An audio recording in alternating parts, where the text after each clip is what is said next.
আসুন এবার দেখি সর্বশেষ নবী মুহাম্মদ সাল্লাল্লাহু আলাইহি সাল্লামকে নিয়ে হিন্দু ধর্মগ্রন্থে কি কথা লেখা হয়েছে।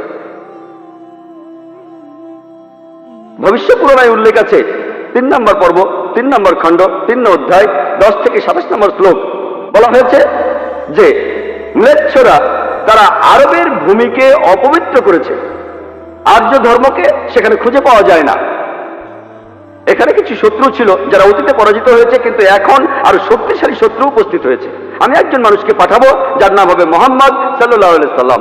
তিনি এই শত্রুদের ধ্বংস করবেন আর মানুষকে সুপথে পরিচালিত করবেন। হে ভোজ রাজা, তুমি কখনোই সেখানে যাবে না যেখানে পিশাচদের রাজত্ব, কারণ আমি আমার করুণা দিয়ে তোমাদের হৃদয়কে পবিত্র করব। তখন দেবদূতের মতো একজন মানুষ তিনি রাজার সামনে আসলেন আর বললেন, হে রাজা, আমাকে এখানে পাঠিয়েছেন ঈশ্বর পরমাত্মা। আর্য ধর্ম পৃথিবীতে বিরাজ করবে, যে ধর্মটা সত্য দ্বীনুল হক সেটা পৃথিবীতে বজায় থাকবে। আমাকে এখানে পাঠিয়েছেন ঈশ্বর পরমাত্মা, যাতে মাংসভোজীদের বিশ্বাসকে প্রতিষ্ঠা করা যায়। আমার অনুসারীরা হবে সেই লোকেরা যারা সুন্নতে খাতনা করবে, আর তাদের মাথার উপরে কোনো টিকি থাকবে না। তারা একটা বিপ্লব তৈরি করবে, তারা মুখে দাড়ি রাখবে, তারা প্রার্থনার জন্য আহ্বান করবে, বিধিসম্মত সব খাবারই খাবে, তবে তারা শূকরের মাংস খাবে না। তারা লতাগুল্মের মাধ্যমে পবিত্র হবে না, বরং যুদ্ধ বিগ্রহের মাধ্যমে পবিত্র। তাদেরকে বলা হবে মুসলমান, আর তারা হবে মাংসভোজী। এই ভবিষ্যৎবাণী যে একজন ঋষি আসবেন, আর সেই ঋষির নাম উল্লেখ করা হয়েছে মুহাম্মদ সাল্লাল্লাহু আলাইহি ওয়াসাল্লাম। আর বলা আছে তিনি মানুষ জাতিকে সঠিক পথে পরিচালিত করবেন। আমরা জানি মুহাম্মদ সাল্লাল্লাহু আলাইহি ওয়াসাল্লাম আরবদের পথ দেখিয়েছেন। সে সময়কে বলা হতো আয়ামে জাহেলিয়া, অর্থাৎ বিশৃঙ্খলার যুগ। তিনি তাদের আলো সন্ধান দিয়েছেন। আর বলা হয়েছে তার অনুসারীদের খাতনা করা থাকবে। মুসলমানরা খাতনা দেয়, তাদের মাথায় কোনো টিকি থাকবে না, মাথার পেছনে কোনো লেজ থাকবে না, মুসলমানদেরও থাকে না। তাদের মুখে দাড়ি থাকবে, মুসলমানরাও দাড়ি রাখে। তারা একটা বিপ্লব ঘটাবে, তারা প্রার্থনার জন্য আহ্বান করবে, আর সেটা হলো আজান। আমরা মুসলিমরা আজান দেই, নামাজের জন্য আহ্বান করি। তারা সব বিধিসম্মত খাবার খাবে, কিন্তু শূকরের মাংস তারা ছোবে না। আমরা মুসলিমরা শূকরের মাংস খাই না। তারা লতাগুল্মের মাধ্যমে পবিত্র হবে না, তারা পবিত্র হবে যুদ্ধ বিগ্রহের মাধ্যমে। আর পবিত্রকরণে আমাদেরকে বলা হয়েছে সত্যের জন্য যুদ্ধ করব, অন্যায় অবিচারের বিরুদ্ধে। তাদেরকে বলা হবে মুসলমান, তারা হবে মাংসভোজী। ভবিষ্য পুরাণের এই ভবিষ্যৎবাণী একেবারে পরিষ্কার ভাবে সর্বশেষ ও চূড়ান্ত নবী মুহাম্মদ সাল্লাল্লাহু আলাইহি সাল্লাম এবং তার অনুসারীদের কথা বলছে। মুহাম্মদ সাল্লাল্লাহু আলাইহি সাল্লামের নাম বিভিন্ন জায়গায় অনেকবার বলা হয়েছে, হাতে সময় নেই, সেজন্য ভবিষ্য পুরাণ থেকে কয়েকটা উদাহরণ দিচ্ছি। এই ভবিষ্যৎবাণী করা হয়েছে ভবিষ্য পুরাণের 3য় পর্ব 3য় খণ্ড 3য় অধ্যায়ের 5 থেকে 8 শ্লোকে। এছাড়া বলা আছে ভবিষ্য পুরাণের 3য় পর্বে 1ম খণ্ড 3য় অধ্যায়ের 21 থেকে 23 নম্বর শ্লোকে। সর্বশেষ আর চূড়ান্ত নবী মুহাম্মদ সাল্লাল্লাহু আলাইহি সাল্লামের কথা উল্লেখ করা হয়েছে অথর্ববেদে 20 নম্বর গ্রন্থে 127 নম্বর অধ্যায়ের 1 থেকে 14 নম্বর মন্ত্রে। এগুলোকে আরো বলা হয় কুন্টুব সুক্তাস। কুন্টুব সংস্কৃত শব্দ, অর্থাৎ পেটের একটা লুকানো গ্রন্থি। তার মানে এই মন্ত্রগুলির অর্থ লুকানো রয়েছে, এগুলো পরে জানা যাবে। এখানে সবগুলো মন্ত্র নিয়ে আলোচনা করার মতো সময় নেই, আমি শুধু প্রথম 4টা মন্ত্র নিয়ে কিছু কথা বলবো। 1 নম্বর মন্ত্র বলছে তিনি হলেন নরসাংসা, তিনি হলেন কাওরামা, তিনি পরাজিত করবেন 60,090 জন শত্রুকে। 2 নম্বর মন্ত্র বলছে তিনি উটের পিঠে চড়বেন। 3 নম্বর মন্ত্র বলছে তিনি হলেন মামা ঋষি। 4 নম্বর মন্ত্রে তাকে আরো বলা হচ্ছে রেব। 1 নম্বর মন্ত্র বলছে তিনি হলেন নরসাংসা। নরসাংসা শব্দটা এসেছে নর থেকে, অর্থাৎ কোনো ব্যক্তি বা একজন লোক। আর সাংসা অর্থ প্রশংসা, কারো প্রশংসা করা। তাহলে নরসাংসা অর্থ যে ব্যক্তিকে প্রশংসা করা হয়।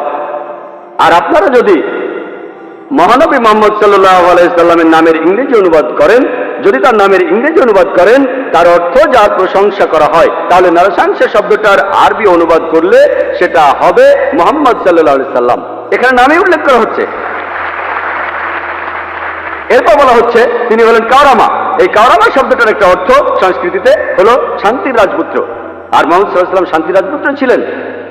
আরেকটা অর্থ হলো যে বিদেশে যায়। হযরত মুহাম্মদ সাল্লাল্লাহু আলাইহি সাল্লাম হিজরত করেছিলেন মক্কা থেকে মদিনায়, তিনি বিদেশে গিয়েছিলেন। এছাড়া প্রথম মন্ত্রে আছে তিনি 60,090 জন শত্রুকে পরাজিত করবেন। আর সে সময় মক্কায় যেসব লোকজন থাকতো তাদের মধ্যে যারা নবীজির বিরুদ্ধে ছিল তাদের সংখ্যা আনুমানিকভাবে 60,000 জন। 2 নম্বর মন্ত্র বলছে যে তিনি উটের পিঠে চড়বেন। কোন ইন্ডিয়ান ঋষি কোন ব্রাহ্মণই কখনো উটের পিঠে চড়বেন না, কারণ মনুস্মৃতিতে বলছে 11 নম্বর অধ্যায়ের 202 নম্বর অনুচ্ছেদে বলা হয়েছে একজন ব্রাহ্মণকে কোনো গাধা বা উটের পিঠে চড়তে নিষেধ করা হয়েছে।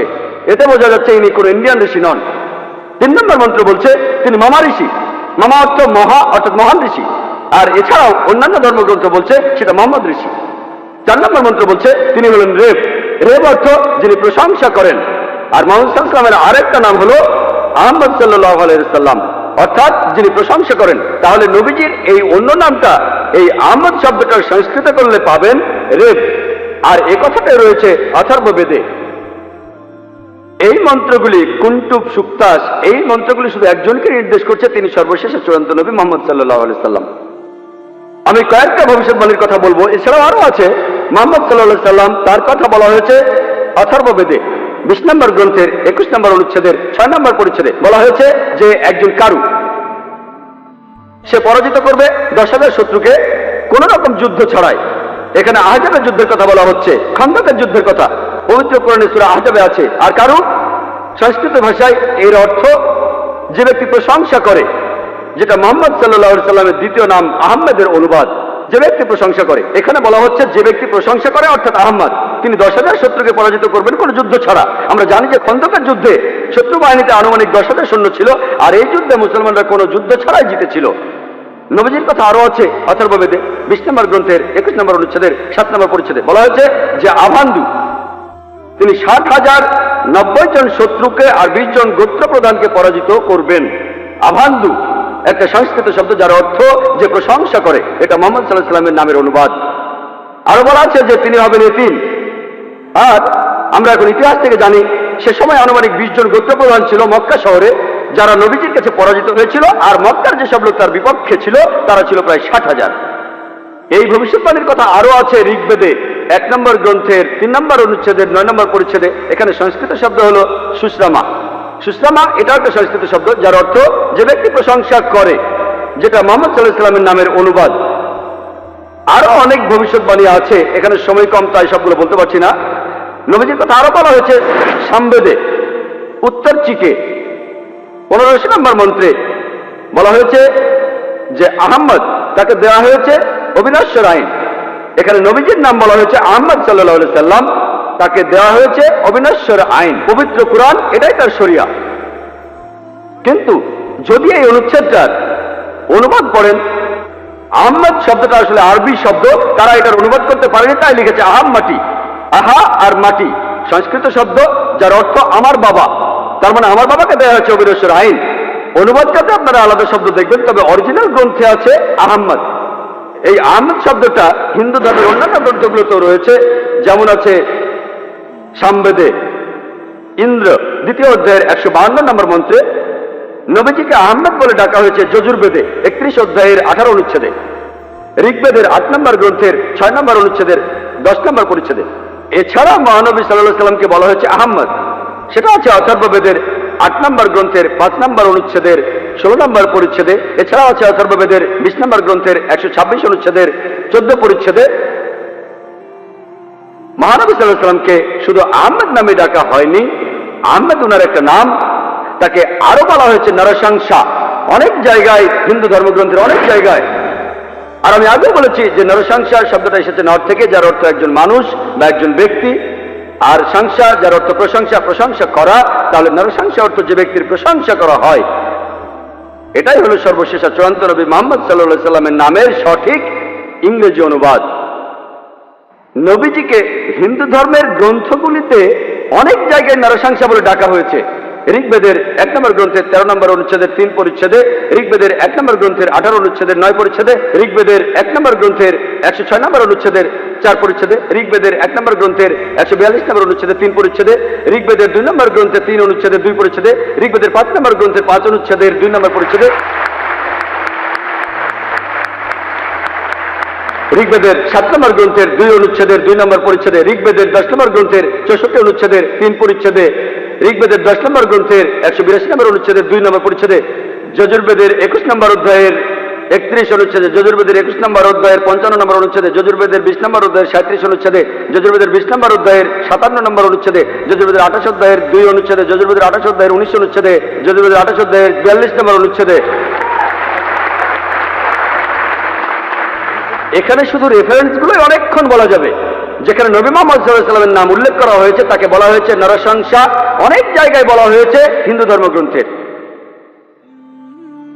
শুধু হিন্দু ধর্মগ্রন্থে মুহাম্মদ সাল্লাল্লাহু আলাইহি ওয়াসাল্লাম সম্পর্কে কি বলা আছে তার উপরই আমি একটা লেকচার দিতে পারবো। আমি শুধু আরেকটা ভবিষ্যৎবাণীর কথা বলবো কল্কি অবতার সম্পর্কে। আর নবীজিকে কল্কি অবতার বলা হয়েছে ভগবত পুরাণায় 12 নম্বর খণ্ড 2 নম্বর অধ্যায় 18 থেকে 20 নম্বর শ্লোকে বলা হয়েছে তিনি জন্মগ্রহণ করবেন যার ঘরে তার নাম বিষ্ণু ইয়াস, একজন মহাপ্রাণ ব্যক্তি যিনি শাম্বালা শহরের প্রধান, এবং তাকে যে নামে ডাকা হবে সেটা হলো কল্কি। 19 আর 20 নম্বর মন্ত্র বলছে যে তিনি হবেন এই পৃথিবীর সর্বময় প্রভু। তার থাকবে কিছু অসাধারণ চারিত্রিক গুণাবলী এবং তার থাকবে 8টি বিশেষ বৈশিষ্ট্য। 8টি বিশেষ বৈশিষ্ট্য তাকে দেওয়া হবে একটি বাহন, একটি ঘোড়া দেবদূত নিয়ে আসবে, আর তিনি একটি ঘোড়ায় চড়বেন, তার হাতে থাকবে তরবারি, তিনি শত্রুদের পরাজিত করবেন আর ফেরেশতারা তাকে সাহায্য করবে। এছাড়াও বলা আছে ভগবত পুরাণায় 1 নম্বর খণ্ডে 3 নম্বর অধ্যায়ের 25 নম্বর শ্লোকে যে তিনি জন্মগ্রহণ করবেন কলিযুগে। কল্কি অবতার জন্ম নেবেন কলিযুগে, যে সময় রাজারা ব্যবহার করবে ডাকাতের মতো। আর তিনি জন্মগ্রহণ করবেন বিষ্ণু ইয়াসের ঘরে এবং তার নাম হবে কল্কি। একই কল্কি অবতারের নাম উল্লেখ করা হয়েছে কল্কি পুরাণায় 2 নম্বর অধ্যায়ের 4 অনুচ্ছেদে বলা হয়েছে যে তিনি জন্মগ্রহণ করবেন বিষ্ণু ইয়াসের ঘরে। কল্কি পুরাণা 2 নম্বর অধ্যায়ের 5 অনুচ্ছেদে বলছে তাকে সাহায্য করবে তার 4 জন সহচর তার ধর্ম প্রচার করতে। কল্কি পুরাণা 2 নম্বর অধ্যায়ের 7 অনুচ্ছেদে বলা হচ্ছে যে দেবদূতরা তাকে যুদ্ধক্ষেত্রে সাহায্য করবে। কল্কি পুরাণা 2 নম্বর অধ্যায়ের 11 অনুচ্ছেদে বলছে যে তিনি জন্মগ্রহণ করবেন বিষ্ণু ইয়াসের ঘরে এবং সুমতির গর্ভে। আর কল্কি পুরাণা 2য় অধ্যায়ের 15 অনুচ্ছেদ বলছে যে তিনি মাদল মাসের প্রথম অর্ধাংশে জন্ম নেবেন। শুধুমাত্র কল্কি অবতারের উপরে একটা লেকচার দেওয়া যায়, আমি এখানে সংক্ষেপে একটা পয়েন্ট বলছি। এই ভবিষ্যৎবাণী এগুলো বলছে 1 নম্বর পয়েন্ট বলা হয়েছে যে কল্কি অবতার তার বাবার নাম সেটা হবে বিষ্ণু ইয়াস। বিষ্ণু ইয়াসের অর্থ দাঁড়াবে যে বিষ্ণুর উপাসনা করে, যে ঈশ্বরের উপাসনা করে। আর আমাদের প্রিয় নবী মুহাম্মদ সাল্লাল্লাহু আলাইহি ওয়াসাল্লামের বাবার নাম ছিল আব্দুল্লাহ। এটার অর্থ যে আল্লাহর উপাসনা করে, যে ঈশ্বরের উপাসনা করে। 2 নম্বর পয়েন্ট, কল্কি অবতার যে মায়ের গর্ভে জন্মাবে তার নাম হবে সুমতি। যদি আপনি সুমতি শব্দটার ইংরেজি অনুবাদ করেন অর্থ দাঁড়াবে শান্তি। আর আমাদের নবীজির মায়ের নাম ছিল আমিনা, যার ইংরেজি অর্থ করলে দাঁড়ায় শান্তি। এরপরে বলা হয়েছে তিনি যেখানে জন্মাবেন সেই গ্রামের নাম হবে শাম্বালা। শাম্বালা শব্দটার অনুবাদ করলে অর্থ দাঁড়াবে একটি শান্তিপূর্ণ এলাকা। আমরা জানি মুহাম্মদ সাল্লাল্লাহু আলাইহি ওয়াসাল্লাম মক্কায় জন্মেছিলেন, মক্কার আরো একটা নাম ছিল দারুল আমান, অর্থাৎ কোন একটি শান্তিপূর্ণ এলাকা। তাহলে একথা বলা আছে যে তিনি মক্কায় জন্মাবেন। এছাড়া বলা আছে যে তিনি জন্মগ্রহণ করবেন শাম্বালা শহরের প্রধানের ঘরে। আমরা জানি যে তিনি মক্কার প্রধান ব্যক্তির ঘরে জন্মেছিলেন, তিনি মক্কার প্রধান ব্যক্তির ঘরে জন্মেছিলেন, কুরাইশ গোত্রে জন্মেছিলেন। আরো বলা আছে তিনি মাধব মাসের প্রথম অর্ধাংশে 12 তারিখে জন্মাবেন। আমরা জানি যে মুহাম্মদ সাল্লাল্লাহু আলাইহি ওয়াসাল্লাম রবিউল আউয়াল মাসে প্রথম অর্ধাংশে জন্মেছিলেন 12 তারিখে। এই ভবিষ্যৎবাণী যে তিনি মাধব মাসের 12 তারিখে জন্মাবেন, এটার অর্থ রবিউল আউয়াল মাসের 12 তারিখে। এছাড়া আরো বলা আছে যে এই কল্কি অবতার তিনি হবেন সর্বশেষ ঋষি। ঠিক এই কথাটাই কোরআনে আছে। সূরা আহজাবের 40 নম্বর আয়াতে উল্লেখ করা আছে যে মা কানা মুহাম্মাদুন আবা আহাদিন মির রিজালিকুম ওয়ালাকিন রাসূলুল্লাহ ওয়া খাতামুন নবিয়্যিন ওয়া কানা আল্লাহু বিকুল্লি শাইইন আলিমা। এর অর্থ মুহাম্মদ সাল্লাল্লাহু আলাইহি সাল্লাম তোমাদের মধ্যে কোনো পুরুষের পিতা নহেন, বরং তিনি হলেন আল্লাহর রাসূল এবং তিনি হলেন এই পৃথিবীর চূড়ান্ত নবী, তিনি শেষ নবী। নিশ্চয়ই আল্লাহ সর্ববিষয়ে জ্ঞাত।